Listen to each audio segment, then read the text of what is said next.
أول أحداث الفيلم بتبدأ بواحد اسمه كبير، وكبير كان في عربيته ومعاه ابنه الصغير دروف، وكبير بيكون في انتظار بنته جانفي قدام الجامعة بتاعتها علشان ياخدها ويرجعوا بعد كده على البيت. وكبير بيكون متجوز من مراته جيوتي، ويبان عليهم إنهم عيلة متفاهمة. وكبير بيكون أب حنين على عيلته، ودروف بيكون طفل مهتم بالمونتاج لأنه بيصور لحظاتهم السعيدة مع بعض، وبعدها بيقعدوا يتفرجوا عليها بعد ما دروف بيمنتجها. وتاني يوم كبير بياخد أسرته وبيطلعوا الرحلة للمزرعة بتاعتهم، بس وهم في طريقهم دروف بيطلب من ابوه انه يوقفوا العربيه علشان يستخدم الحمام. واثناء ما كان كبير في انتظاره في الحمام بيدخل عليهم شخص غريب كان بيتكلم في التليفون. بس بعدها بيقعدوا كلهم علشان ياكلوا غداهم، بس جانفي بتكون رافضه انها تاكل اكلها بحجه ان في نشويات كتير علشان خايفه انها تتخن. بس لما بيقوم كبير علشان يطلب الشاي الكاشير ما بيكونش معاه فكه، فبيرفض يديله الشاي بحجه ان معهوش فلوس يفكها له. وفي نفس الوقت ده الشخص اللي شاف كبير في الحمام بياخد باله من الموقف اللي حصل علشان يتفاجئ كبير ان الشخص ده دفع حساب الشاي وقدمه ليهم. فبيطلب منه كبير انه يشاركهم نفس الترابيزه وينضم ليهم علشان يشكروا على موقفه معاه. وساعتها الشخص الغريب ده هيعرفهم بنفسه ويقول لهم ان اسمه فانراج.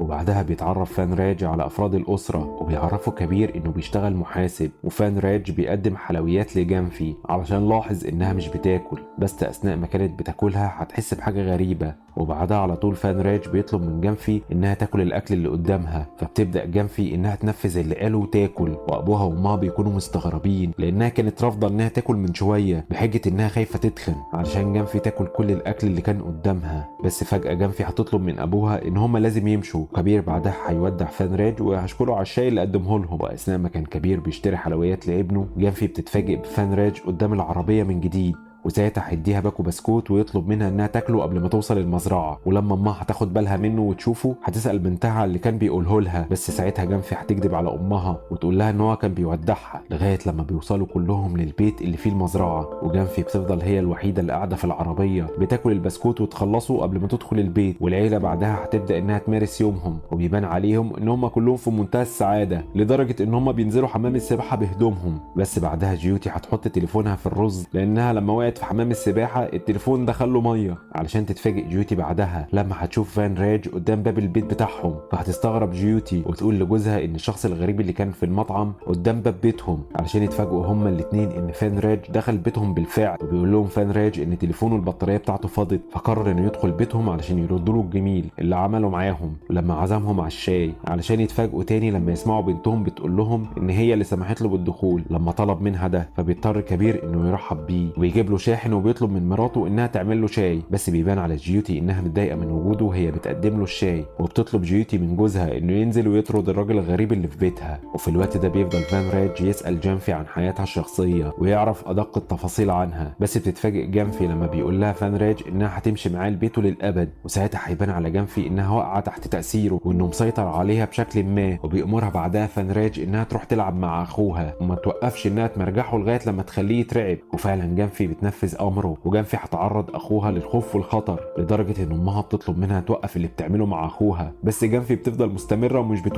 ومش بتوقف اللي بتعمله غير لما بيأمرها فان راج انها تقف. وبعدها بتفضل جانفي تعتذر لاخوها لانها مش بتكون مدركه هي عملت كده ازاي. وجانفي بتقول لابوها وامها انها مش بتقدر تقاوم اي طلب يطلبه فان راج منها. وفان راج بيأمرها قدامهم انها تتصل بحبيبها وتبلغه انها هتنفصل عنه علشان جانفي تنفذ اللي بيطلبه منها بدون تردد قدام استغراب ابوها وامها على اللي بتعمله. وبعد ما كبير شاف اللي بيحصل من بنته هيطرد فان راج من بيته، بس فان راج بيقول له انه هيمشي من البيت ده لما تنتهي مهمته اللي جه عشانها. ولما هيحاول كبير انه يخرج فان راج من بيته بالقوه بيلاقي بنته هي اللي بتقف قدامه وبتمنعه. ومش بتكتفي بكده، جانفي بتعتدي على ابوها علشان تمنعه. وفي الوقت ده بيقول لهم فان راج ان بنتهم بقت تحت سيطرته بالكامل، وانها هتنفذ اي امر يقوله لها، وانه سيطر عليها عن طريق السحر الاسود. وهيفضل فان راج يتحكم في جانفي قدامهم زي اللعبه لانها بتنفذ اي امر بيقوله لها. وبيفضل ابوها وامها يتفرجوا عليها ومش قادرين يمنعوها عن اللي بتعمله. ولما هيأمرها فان راج انها ترمي نفسها في بركه الميه بيحاولوا اهلها ان هم يمنعوها علشان ما تموتش. وساعتها هيطلب فان راج من كبير انه يتكلم معاه بادب علشان يوقف اللي هتعمله بنته. وفعلا كبير بيضطر انه يطيع امره علشان يأمر فان راج جانفي انها تقعد وما تنفذش الامر اللي طلبه منها. وبعدها فان راج بيطلب منهم انهم يحطوا تليفوناتهم كلها قدامه، وبيطلب من جانفي انها تكسرهم وتقطع خط التليفون الارضي، وبيقول لهم ان عمل كده علشان محدش يفكر انه يتصل بالنجدة. وبعدها فانراج بيطلب من جانفي انها تاكل الشاي قدامه، فبتحاول امها انها تنقذها، ولما ابوها بيحاول هو كمان انه يوقفها فانراج بيأمر جانفي انها تضرب ابوها بالقلم، وكبير ومراته بيفضلوا واقفين عاجزين ان هم يساعدوا بنتهم قدام تحكم فانراج في بنتهم. وساعتها هيطلب منهم فانراج ان هم يتنازلوا عن بنتهم ليه، بس كبير بيقول له انه مستحيل ان هم يعملوا كده، بس فانراج بيأكد لهم ان هم في الاخر هيتنازلوا، وبيطلب منهم ان هم ياخدوا وقتهم ويتكلموا مع بعض، وهو هيكون مستني الرد. بس كبير بيقول له ان مهما حصل عمرهم ما هيغيروا رأيهم، فساعتها هيهددوا فانراج ويقول له انه ما جربش انه يمتحن صبره، وانهم لو ما نفذوش اللي هو عايزه فهو اكتر حاجه بيحبها هو لون الدم، وبيضرب بنته برجله قدامه. فساعتها كبير مش بيستحمل اللي شافه وبيهجم عليه علشان يضربه. فساعتها فانراج بيأمر جانفي انها تكسر دماغ اخوها، وفعلا جانفي مش بتتردد وبتضرب امها وبتجري ورا اخوها وبتخبط دماغه في ترابزين السلم علشان يقع على الارض غرقان في دمه. بس في اللحظه دي جرس الباب بيرن، وبيكون في 2 من الشرطه بيكونوا قدام بوابه البيت، ولما محدش بيفتح لهم الباب بيدخلوا البيت. بس كبير هيتظاهر قدام ضابط الشرطه ان فانراج صاحبه،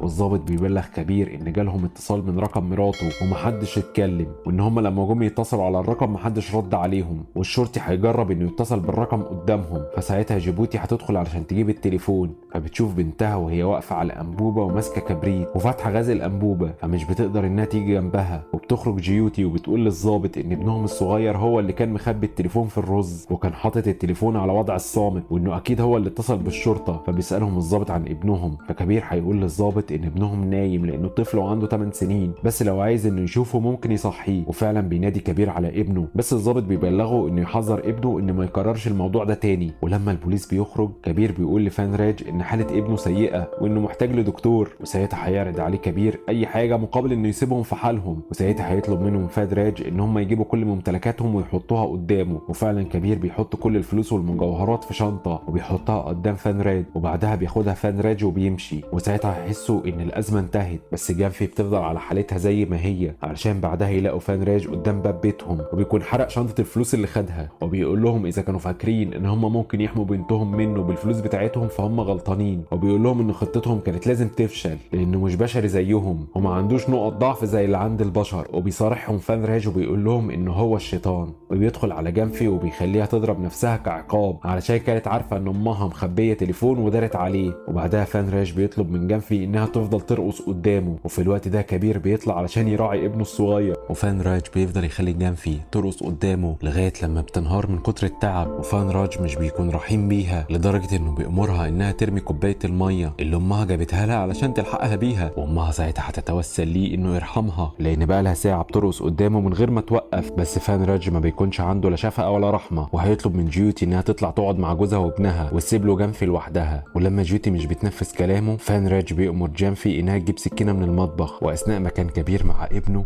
هيجيله فكرة ويطلب منه انه يساعده. وفي الوقت ده جانفي بتكون جابت السكينة فعلا زي ما امرها فانراج، وساعتها هيأمرها ان لو امها ما اتحركتش من قدامها وطلعت لابوها واخوها تذبحها بالسكينة اللي في ايديها. وفعلا جانفي بتحط السكينة على رقبة امها فبتخاف امها وبتطلع، وفانراج بيبلغها انه هينام ولو حد من عيلتها قرب منه وتطعنه. ولما كبير هيحاول انه ينزل تفضل تهدده بنته بالسكينة، فساعتها هيتراجع كبير وهيرجع تاني للأوضة اللي فيها ابنه. وبسبب تصرفات فانراج مع البنت جيوتي بتقرر انها تاخد السكينه من ايد بنتها وتحاول انها تقتله بيها. واثناء ما كانوا بيتخانقوا مع بعض كبير هيستغل الفرصه ويخرج من شباك الاوضه، وساعتها هيمنع بنته انها تقتل امها. بس جانفي للاسف بتطعن ابوها بالسكينه في رجله، بس كبير بيقدر انه يسيطر عليها ويربط ايدها في ترابزين السلم. وساعتها كبير بيفضل يضرب فانراج وبيطلب منه انه يحرر بنته، بس فانراج هيطلب من جانفي انها تفضل تضحك لغايه لما تموت. وفعلا جانفي بتفضل تضحك بشكل هستيري وبصوت عالي، فكبير مش بيستحمل انه يشوف بنته كده وبيسيب فانراج. وبعدها فانراج بيفضل يستفز كبير وبيقول له انه لو قتله بنته هتفضل تضحك كده لغايه لما تموت. وبعدها بيطلب فانراج من جانفي انها تاخد السكينه وتطلع تقتل اخوها، وابوها وامها بيحاولوا ان هم يمنعوها لدرجه ان امها بتضربها بالقلم علشان تفوقها. وفعلا جانفي بتبدا حالتها انها تهدى وبتطلب من ابوها انه ينقذها من اللي هي فيه، بس جانفي كانت بتخدعهم لانها قفلت الباب عليهم، وبتاخد السكينه وبتفضل تدور على اخوها علشان تقتله لغايه لما بتعرف هو مستخبي فين، وبتفضل تكسر باب الاوضه عليه علشان تدخل يدخل له. وكبير في الوقت ده بيقدر انه يكسر الباب ويخرج من الاوضه، بس جانفي هتطعنه في ايده، ودروف بيفضل يستغيث بابوه وامه، بس جانفي هتنفذ امر فان راج وهترمي اخوها من سطح البيت، بس دروف بيكون لسه عايش. وساعتها بس كبير بيستسلم ويبلغ فان راج ان ياخد بنته ويمشي، وساعتها فان راج هيحس انه انتصر بعد ما قدر ان ياخد جانفي منهم. وبعدها بينقلوا دروف للعربيه علشان ياخدوه للمستشفى، بس كبير مش بيروح مع مراته وهيمشي ورا فان راج في الغابه. وفي الوقت ده فان راج بيروح لمكان في الغابه وبيكون مسيطر على بنات كتير بنفس الطريقه، وفان راج بيبدا انه يمارس طقوس السحر الاسود مع البنات اللي اسيرهم، وبيامرهم ان هم يرموا نفسهم في قلب النار. وفان راج بيفضل يرمي عرايس في النار بعدد البنات اللي مسيطر عليهم، بس كبير بيكون وصل لمكان الطقوس، وبيتفاجئ كبير ان في واحده ضربته على دماغه وبيسحبوه من رجله وبيرموه قدام فان راج. وساعتها فان راج بيصارح كبير بنواياه الخبيثه وانه بيعمل كل الطقوس دي علشان يكتسب قوه السيطره على البشر بمجرد ما يبص في عيونهم، وان العالم كله هيكون ملكه. بعدها بيكمل طقوسه، وقبل ما يرمي اخر عروسه وينهي الطقوس كبير بيفاجئه وبيقطع لسانه علشان بعدها البنات تهجم على كبير علشان يقتلوه، بس هيسمعوا صوت فان راج وهو بيقول لهم انهم كلهم يرجعوا لطبيعتهم وانه بيحررهم للابد، لان كبير بيكون سجل كلام فان راج بمساعده جهاز ابنه، وبعد كده منتج الصوت علشان تنجح خطته وتبدا كل البنات انها ترجع لطبيعتها من تاني. وبياخد كبير بنته بين احضانه بعد ما قدر انه يحررها. وفي المستشفى بتوصل شرطيه علشان تبلغ كبير ان هم لقوا 108 بنت مع بنته وكلهم رجعوا لاهلهم، والشرطيه بتبلغ ان الفضل يرجع له لان اهل البنات دول كانوا يأسوا ان هم يلاقوا بناتهم، وبتوعده الشرطيه انها تقبض على فان راج باسرع وقت. بس بعد مرور سنه من الواقعه دي بيظهر كبير وهو وسط الغابه وبياخد منها فار ميت، وبعدها بينزل قبو تحت الارض علشان نلاقي فان راج محبوس في القبو وفي ايده السلاسل، وبيقعد كبير يتفرج عليه وهو شايفه عاجز عن انه يتحرك او حتى انه يتكلم. وبيبلغوا كبير انه هيسيبه في عذابه كده لغايه لما يتعفن ويموت علشان ينتهي الفيلم على كده بعد ما كبير انتقم منه على كل اللي عمله في عيلته. ولو حابين تتفرجوا على افلام تانية من نفس النوعيه اكتبوا لنا رايكم في التعليقات، وما تنسوش اللايك والاشتراك علشان بيساعد في انتشار القناه، واشوفكم في ملخصات جديده. سلام.